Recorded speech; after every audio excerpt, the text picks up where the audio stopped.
Trump से विरासत में मिले बाइडेन को इंटरनेशनल चैलेंज, अब हम उसका जिक्र करने जा रहे हैं। अमेरिका का चीन से हर फ्रंट पर मुकाबला है।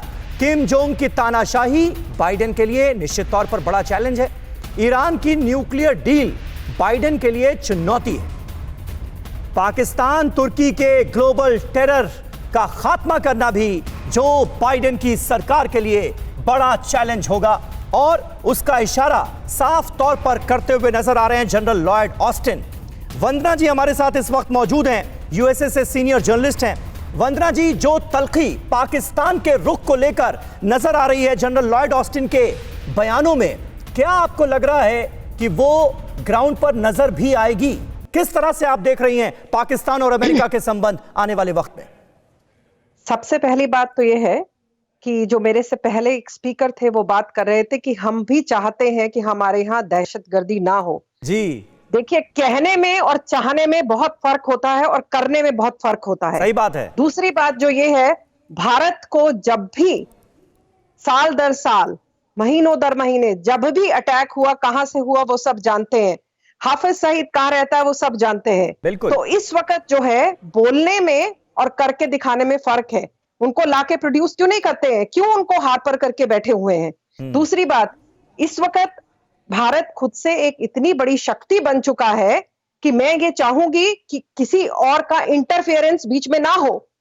जैसे वो बोला गया कि चाहे कश्मीर भारत का अभिन्न अंग है, पूरा कश्मीर हमारा है, भारत का है, तो उसमें इनकी इंटरफेरेंस, बिकॉज जो पहले स्टेटमेंट्स दिए गए हैं, actually they should be avoiding those statements. It should not be political statements before elections are meaning different. But now he is the president of United States of America, which is the oldest democracy. Being respectful, I would expect from my honorable president to take care of America first, and India का जो है, India can take care of its own situations. Absolutely, absolutely. और अचल मल्होत्रा साहब हमारे साथ मौजूद हैं। अचल मल्होत्रा साहब, इस पर एक पॉइंट आप ऐड करना चाहेंगे क्या? क्योंकि जो बाइडेन की तरफ से, कमला हैरिस की तरफ से जो पहले बयान दिए गए, अब क्योंकि जो बाइडेन अमेरिका के राष्ट्रपति हैं, कमला हैरिस उपराष्ट्रपति हैं, उस नजरिए में किस तरह का बदलाव आप एक्सपेक्ट कर रहे हैं? क्योंकि जाहिर है हिंदुस्तान का ये रुख रहा है हमेशा से और आगे भी रहेगा कि हमारे इंटरनल मामलों में हम दखलंदाजी किसी की बर्दाश्त नहीं करेंगे, चाहे वो अमेरिका ही क्यों ना हो। जी हाँ, बिल्कुल। देखिए समीर, हकीकत यह है कि जो डेमोक्रेटिक पार्टी है उनकी एक पोजीशन है, वो अपने आप को self appointed champions of global human rights के वॉच डॉग की तरह से प्रोजेक्ट करते हैं। वो ये सोचते हैं कि दुनिया में कहीं भी कुछ भी हो जाए, उस पर लेक्चर देना, उस पर कमेंट करना, उसको सेंश्योर करना, स्टेट डिपार्टमेंट की एनुअली रिपोर्ट्स जारी करना, ये सब उन्होंने अपनी एक पॉलिसी का हिस्सा बना रखा है। ये नैरेटिव है, उनका नैरेटिव है। हमारा जो काम है वो हमें अपना प्रोएक्टिवली अपना नैरेटिव फ्लोट करना है, अपनी लॉबिंग करनी है। और मुझे लगता है कि आने वाले वक्त में डेमोक्रेट्स इस चीज से बिल्कुल परहेज करेंगे, ऐसा सोचना गलत होगा।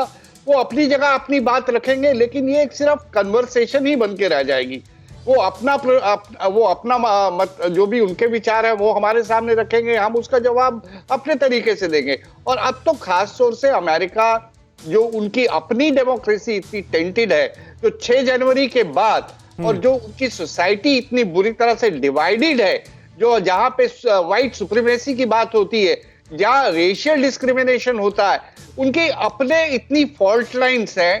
तो मुझे लगता है कि डेमोक्रेटिक पार्टी को एक बार इसके बारे में दोबारा रिकंसिडर करना चाहिए कि इस तरह की अप्रोच दूसरे देशों के अंदरूनी मामलों में उन्हें दखल देना चाहिए या नहीं देना चाहिए। बिल्कुल बिल्कुल सही बात है।